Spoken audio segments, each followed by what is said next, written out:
Hello guys, welcome back for another video of Service Reset My Car. Today I'm going to show you how you can change the menu language of a Nissan NV200. I'm going to show you how you can do it for yourself. Before we start, our YouTube channel Service Reset My Car. I'd appreciate it if you subscribe to our channel. Give us more support by liking our videos. Any questions, any comments, use the commentary and I'll get back to you as soon as possible. As you all might know, I'm going to do it twice, so you don't have to rewind the video. Just keep looking at the same video. I hope this video helps you. Okay.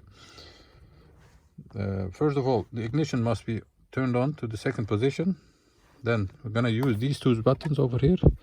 Press this button till you find the settings area on the right side, like this. Once you are there, turn this to the right and go to detail. Press it to enter this, and then as you can see on the bottom you see language.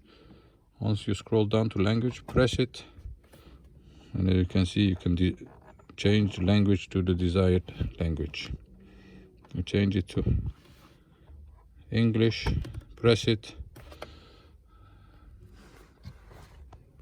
turn the ignition off, and the language has changed to English. Once again, press this button to find the settings area. Find the settings area, go to detail by turning on it, press it, scroll down to language, press it and change it to the desired language of your choice. Turn the ignition off and the language of the menu must have changed to the desired language. Thanks for watching. I hope to see you next time with another video. Bye bye.